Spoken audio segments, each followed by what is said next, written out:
सर्वांना नमस्कार. अतिशय हर्षोल्लासामध्ये आजचा हा आपला तालुका स्तर उल्हास मेळावा हर्षोल्लासात म्हणण्यापेक्षा उल्हासातच या ठिकाणी साजरा होत आहे. आणि खरंच ते आपले जे सर्व शिक्षक बंधू भगिनी आहेत अगदी कमी कालावधीमध्ये त्यांनी ही सगळी तयारी करून अतिशय उत्कृष्ट दर्जाचा कार्यक्रम या ठिकाणी साजरा केलेला आहे. त्याबद्दल आपण सगळ्यांनी एकदा जोरदार टाळ्या वाजवून त्या सगळ्यांचे या ठिकाणी कौतुक या ठिकाणी आपण करायचं आहे. आणि यानंतर आपण कार्यक्रमाच्या खरं तर शेवटाकडे येत आहोत. आणि शेवटी गुहागर पीठाचा आपलोली पीठाचा एक कार्यक्रम संपन्न आहे. सेकंड लास्ट कार्यक्रम आपला हा गुहागर पीठाचा या ठिकाणी संपन्न होत आहे. आणि हा जो कार्यक्रम आहे आपल्या तालुक्याचे सन्माननीय गट शिक्षणाधिकारी माननीय श्री गळवे साहेब यांच्या प्रेरणेनं, त्याचप्रमाणे गुहागर पीठाचे सन्माननीय विस्ताराधिकारी माननीय श्री लोहकरे सर, त्याचप्रमाणे आमच्या गुहागर केंद्राचे केंद्र प्रमुख आणि विस्ताराधिकारी माननीय श्री क्षीरसागर सर आणि गुहागर अंजनेर केंद्राच्या केंद्रीय प्रमुखा शिगवण मॅडम यांच्या मार्गदर्शनाखाली हा कार्यक्रम या ठिकाणी संपन्न होणार आहे. या ठिकाणी अनेक तालुक्याच्या कार्यक्रमातून ज्यांनी अतिशय दर्जेदार गीतं या ठिकाणी आपल्या तालुक्यासमोर दिलेली आहेत असे अवधूत राऊतराव सर या ठिकाणी मुख्य गायक असणार आहेत. आणि आमची संपूर्ण गुहागर बीटची जी टीम आहे या ठिकाणी मागच्या पार्श्वभूमीवर गायनासाठी या ठिकाणी उपस्थित आहे. तर मी अवधूत राऊतराव सर यांना अशी विनंती करतो आणि आपण सर्वांनी देखील त्याला तेवढीच दाद या ठिकाणी द्यायचं आहे. आपल्या सगळ्यांचा ओळखीचा ट्रॅक या ठिकाणी असणार आहे. तर मी अवधूत राऊतराव सर यांना अशी विनंती करतो की त्यांनी आपला या ठिकाणी गुहागर पीठाचा कार्यक्रम या ठिकाणी संपन्न करावा. कार्यक्रम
शिक्षण म्हणजे धैर्याला बळ,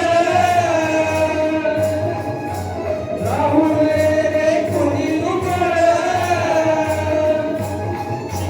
शिक्षण म्हणजे धैर्याला बळ, राहू नये रे कोणी दुबळ. शाळेत जाऊ साक्षर होऊ, शाळेत जाऊ साक्षर होऊ, नशीब उघडायला, नशीब उघडायला.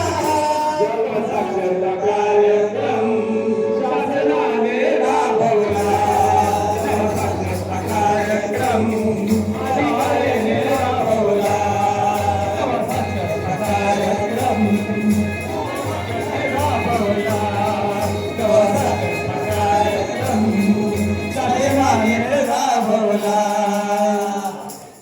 जोरदार टाळ्या होऊ द्या.